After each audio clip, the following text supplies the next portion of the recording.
معصب لانه شفت واحد من الطلاب عم يستخدم جواله ليغش والاستاذ ما عمل له اي شيء، وهالشيء معصبني لانه انا لو بس بالغلط بطالع بورقه صاحبي اللي هي اصلا بيضة ومو مكتوب فيها اي شيء، بلاقي ورقتي تصادرت تنتفت ل 200 قطعه وانرمت في الزباله انا وياها، وفوقها باكل استدعاء ولي امر. استاذ ليش هذا عم يستعمل جواله بالامتحان؟ عود ولا حرف يا حيوان. عفوا استاذ. كمان هو مسلم ورقته، انت ما دخلك غير بورقتك الفاضيه اللي احنا نتفها وارميك انت وياها بالزباله، اذا ما رح تسكت وتركز فيها. فهلا صرت كتير مستغرب انه شو عم يعمل بجواله، فرحت انا مشان شوفه وما لقيته قاعد عم يغش، لقيته قاعد عم يلعب ببجي موبايل، واللي هي عباره عن لعبه تنزل انت و100 لاعب جوا جزيره وبتحاول انك تضل عايش لاخر الشيء، وكل هذا التعب بس مشان انك تتعشى بروستد. حرفيا كل الفصل عندي بوقتها كان مدمن عليها اللعبه بشكل مو طبيعي، حتى اخي وصاحبي كانوا قاعدين عم يلعبوها. انت مو المفروض اصغر مني بسنه؟ شو عم تعمل فصلي؟ عم يلعب ببجي موبايل. بعرف انك عم تلعب ببجي موبايل، بس انا كالعاده اي شيء مشهور انا ما بجربه مشان يعني انه في كاريزما، بس اخي وصاحبي ضلوا هن ينقوا فوق راسي. جربها جربها جربها جربها جربها جربها جربها جربها خلاص اعطيني جوال اللي خليني اخلص منكم. ومن وقتها وانا مدمن عليها بشكل مو طبيعي، وهي عشقي السري اللي انا ما شاركته مع حدا لحد هلا. واذا بيوصل الفيديو ل 40,000 لايك انا حاعمل لكم جيف اواي شدات بالمنتدى تبع القناه، فلا تنسى تحط لايك. وانا اكيد ما رح احكي عن تجربه ببجي العاديه لانه الكل بيعرفها، انا رح العب مود مميز ببجي موبايل اسمه مترو رويال، واللي هو شيء مختلف تماما عن اللعبه العاديه، واللي برايي فيه له متعه كتير خاصه وجدا مختلفه عن اللعبه العاديه. المود عباره عن انك انت تنزل انت واصحابك او لحالك لاماكن مهجوره وانت معك معدات عشان تجمع اشياء وتخلص مهمات معينه وتدور على نقطه رجعه عشان توصل لبر الامان. بس الرجعه مو سهله ابدا لانه بيكون ضدك لاعبين كمبيوتر عم يحموا الاشياء اللي انت بدك تسرقها وتبيعها، بوسات زومبيز قاعدين بس عم يستنوك انك انت تنزل على الانفاق مشان انه يبلعوك وانت عايش، وحتى لاعبين حقيقيين كل هدفهم يخربوا عليك اللعبه، ولما انت بتموت بتخسر كل شيء بالشنطه تبعك، واللي هو شيء طبيعي. بس الشيء اللي فاجئني انه انت ما بتخسر دروعك ولا اسلحتك، هذا شيء يعني انه انت اذا جمعت قمامات عشوائيه وبعتها فيك تطور كل اغراضك واسلحتك من دون ما تخاف انك انت تخسرهم وتصير مشرد. ومثل ما شفتوا بعنوان الفيديو انا رح جرب اني انا العب بهذا المود لمده 10 ايام، واللي هو نوعا ما شيء سهل، اللعبه كثير ممتعه. بس قبل ما اجرب التحدي خليني اعطيكم التلخيص تبع اول 10 ايام لعبتها. اول جيم اعطوني عليه كثير فلوس معني ما عملت شيء فيه. ثاني جيم قابلت واحد اسمه محمد صلاح ولما وقعت وطلبت منه المساعده قاعد عم يرقص جنبي. ثالث جيم نزلت لاول مره تحت الارض وقتلني بوس. رابع جيم في واحد غدر فيني وانا عم افتح الصندوق. خامس جيم اكتشفت انه في شيء اسمه الزون الاحمر. سادس جيم واحد من اللي نزلوا معي اعطاني خذ ودروع بعلى الليفل. سابع جيم اللي نزلوا معي اخذوا كل شيء وما خلوا لي شيء. ثامن جيم رسبانته بالغلط كنت انا عم اجرب قنبله ومتت. تاسع جيم كنا انا وفريقي متحاصرين وما عم نقدر نتحرك، فصاحبي طالع علي وقال لي لا تطالع وراك اهرب انا رح اشغلها حتى تقدر توصل لنقطه الرجعه. ما رح انسى تضحيتك ابدا. وعاشر جيم كنت عم استعمل الحبل بس في واحد قنصني وعمل اديت تيك توك على جثتي، ففيكم تعرفوا انه اول 10 ايام كانت شوي كارثيه، فانا عرفت انه تحدي 10 ايام رح يكون جدا شيء صعب. بس كملوا الفيديو هلا شوي ورح لكم عليه. بدي اياكم تعرفوا انه اللعبه مو بس هيك لطيفه، لا فيها رعب. لحد هلا انا قاعد عم ارجف من يوم انا نزلت على الانفاق وكل شيء كان عتمه ومو واضح ابدا اي شيء. فجاه بلاقي في واحد من البوتات طلع من وراي وقال لي شو عم تعمل هون؟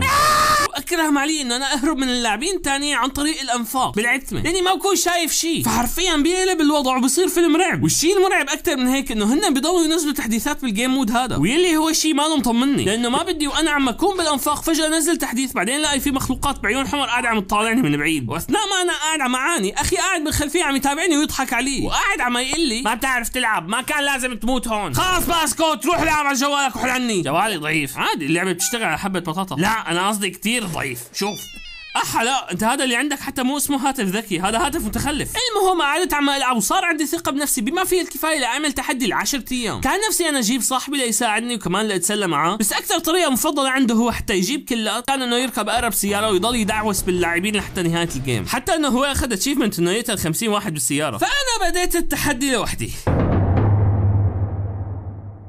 لما انا دخلت على المود طلعت لي بنت هي بوشي عطتني نص مليون كاش ومعدات وقالت لي استمتع بوقتك. حرفيا كنت كتير مفهم وما يفهمان اي شيء عم يصير، بس الظاهر انه في قصه بهذا الجيم مود بتقدر انك انت تلعبها او تختم فيها. صراحه ما تعمقت كتير فيها وما رح احرقها عليكم مشان تجربوها بنفسكم، فانا تجاهلتها للبنت ودخلت على اول جيم. حسيت حالي ضايع وماني عرفان ابدا اعمل اي شيء. بس لو كان بس في حدا يشرح لي كل شيء. فقعدت عم اتمشى بشكل عشوائي بالعالم من دون ما اعرف انا شو لازم اعمل، وتذكرت انه لحظه واحده انا عندي فريقي. بعدين لما رحت مشان اشوف وين فريقي لاحظت انه هن بس عبوا شنطهم اغراض وهربوا وتركوني. كنت عم احاول اروح مع فريقي مشان ساعدهم، بس بينما انا كنت قاعد عم ادافع عنهم بكل روحي، هن بس كانوا واقفين قدام الصندوق قاعدين عم ينتظروا له يفتح. فصاروا الناس اللي معي اللي هن المفروض تيمي اكبر عائق بوشي. بما انه تيمي لحد لا هو اكبر عبء علي، قررت اني انا اتمشى لحالي ولاقي شغلات ممكن تساعدني، وبالصدفه لقيت على الخريطه علامه قطار، فمباشره رحت لعندها مشان اشوف شو اللي هنيك، وواو طلع فعلا قطار. صراحه ما ادري انا شو كنت متوقع، ولما دخلت لقيت القطار كلاته ذهب وصناديق واشياء انا بقدر اسرقها بسهوله. حرفيا الحقيبه تبعي ما وسعت كثر الاشياء اللي موجوده. بس لما انا خلصت وجيت بدي اطلع من القطار، فجاه صار في ناس قاعدين عم يضربوا رصاص علي من وانا من جوا، فانا رميت قنابل دخان جوا القطار مشان شتتهم، وطلعت هربت من السطح ورجعت وبعت كل شيء وصرت مليونير. كنت عم اتمشى وبدأت اسمع اصوات رصاص كثيره، ورحت مشان اشوف شو اللي قاعد عم يصير، واللي طلع جاي من فريقي وفريق ثاني قاعدين عم يتقاتلوا ويسبوا بعض. وانا ضليت بس قاعد عم اراقب المشهد من بعيد لحد ما كل تيمي وقع على الارض وضل بس واحد عايش من التيم الثاني. فانا قتلته ورحت لعند تيمي اللي هن مفكرين ان انا رح اعيشهم. قلت لهم انه انا ما رح اعيشكم لحتى ترموا كل اللوت تبعكم. كان في بوس حرفيا انا فضيت فيه كل الرصاص تبعي وما كان يموت، فانا عصبت كثير، حملت الملاي تبعي وصرت قاعد عم لاحقه واضربه، وهو كان رح يقتلني بسهوله، بس انا اكتشفت انه البوس ما رح يقدر يضربني اذا كان في دخان، فانا رميت قنبله دخان وضليت قاعد عم اضربه بالملايه لحد ما فزت، وفاق منها اجى تيمي وسرق الموارد تبعه.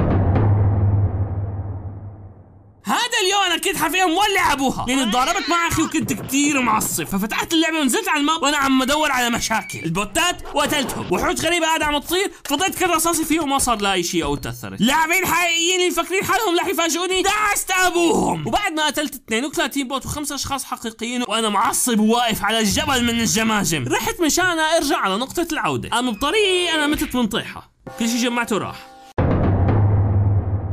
لعبت مع واحد عربي وقمت اعطيته شوية ايتمات مشان انا اساعده وانشر المحبة، ويا ابن الكلب ليش قاعد عم تسرق كل الصناديق اترك لي.